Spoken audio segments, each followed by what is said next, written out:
One bright afternoon, Prophet Moses, peace be upon him, sat on a hill with cool grass beneath his feet. He was a strong and wise man, a friend of Allah, a messenger and leader who always guided his people towards what was right. But he also had a gentle kind of curiosity, and his curious mind often led him to wonder about the unseen. So that day, as Prophet Moses watched the clouds drift by, his thoughts drifted too, until they landed softly on the thoughts of paradise.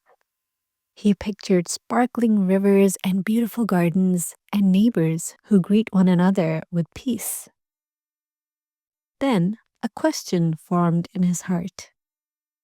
My Lord, who will live nearest to me in paradise? The answer came as a quiet message from Allah, settling in his heart. Go to the town marketplace. There's someone I want you to meet. Prophet Moses rose. He brushed off the dust from his cloak and set off, eager, very eager to discover the answer Allah had prepared for him. The town's marketplace was buzzing with life. The people were bustling here and there, traders were calling out prices, and there was a light scent of fresh fruits that hung in the air.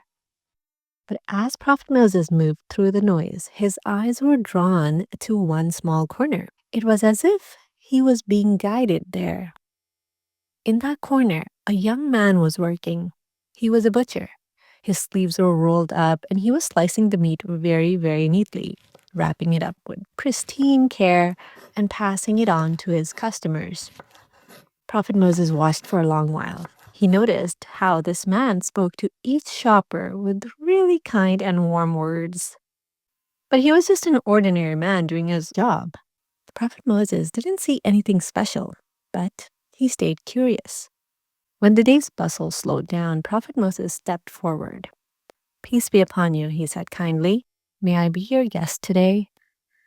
The butcher looked up, and a flicker of surprise was in his eyes. But then he smiled and he said, You are most welcome. Leaving the marketplace, they walked through lanes lined with flowering vines and cool stone walls. At last, they reached a small house. It was shaded by a beautiful, large pomegranate tree. Inside, sunlight came through a small clay window and lit up a bright patch on the floor. Please rest here, the butcher said, motioning to a woven mat beside a low table. I will return soon. And with that, he slipped behind a curtain at the back of the house. As Prophet Moses sat quietly, he looked around the small room. It was plain but tidy, with a wood stove in the small kitchen towards his right. He didn't see anything unusual, just a simple home. Still, he remembered why he was there. Allah had told him to watch this man. So he waited, curious to see what made him so special. Soon, the curtain opened, and the butcher stepped back into the room towards the kitchen. He put a pot of stew on the stove. He rinsed a bowl, brushed a few crumbs from the mat, and then he disappeared behind the curtain again.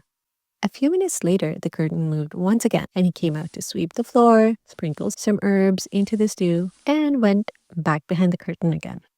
There must be another room back there, Prophet Moses thought. But he sat, watching quietly, wondering what was he looking for? What had Allah sent him here to see?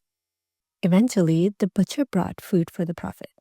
A warm bowl of stew and a loaf of bread and a cup of cool water.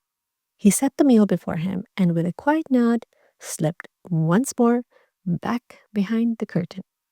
Minutes drifted by and the silence began to feel heavy. Prophet Moses felt his curiosity rising again. Allah had guided him here for a reason, but everything he had seen was just so ordinary. What was so special that Allah had guided him to this very house? There were no long prayers, no charity being given out. This man was an ordinary man doing ordinary work. He was just doing normal things, stirring food, cleaning up, and busy in his home, and definitely quite busy with whatever was happening behind the curtain. Prophet Moses wasn't sure yet why Allah had sent him, but he kept watching. At last, the curtain parted. The butcher emerged. It felt like he had done a lot of work. Thank you for waiting, he said, taking a seat opposite his guest. My mother needed me. Prophet Moses nodded. You care for her yourself? The butcher nodded back. She is very old. Sometimes she forgets what day it is. Sometimes she can't even lift her own spoon. He looked towards the curtain and then back at his guest. I help her eat, I brush her hair, I hold her hand if she's scared, and I stay beside her until she falls asleep. He paused. It's sad that I can hardly understand what she says now. Her voice is so soft. But there is one thing she always says before bed. She says the same thing every day. He looked out the window and out at the starry sky. What is that? Prophet Moses asked. Well, just before she closes her eyes, she always makes the same prayer. My Lord, bless my son with paradise and place him near the ones you love, like Prophet Moses. The end.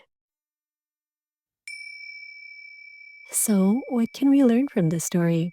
Well, sometimes we think we have to do something really big to be close to Allah, like build a big mosque or pray for a long time or give lots of money to charity. And yes, those are really, really good things. But Allah also cares deeply about the small, quiet actions that we do. The butcher wasn't spending hours in long prayers or fasting every day. He wasn't known for being a warrior or scholar. He just worked honestly and took care of his elderly mother with kindness every single day. And every night, his mother, she saw how kind he was, and that love turned into a special prayer straight from her heart. This story shows us that Allah loves people who earn the du'as of others through their goodness. Allah is As-Sami. He is the one who hears everything. He heard the mother praying for her son, even when she can barely speak. When someone prays for you because of how you treat them, that is something special, super special. So let's be the kind of person someone wants to make dua for. Could just be that you help your parents carry in the groceries, or the way you just sit with someone who feels left out at school. Things like that can really mean something to someone. And sometimes those things lead to a heartfelt dua for you, and Allah will hear it. And who knows where that dua will take you.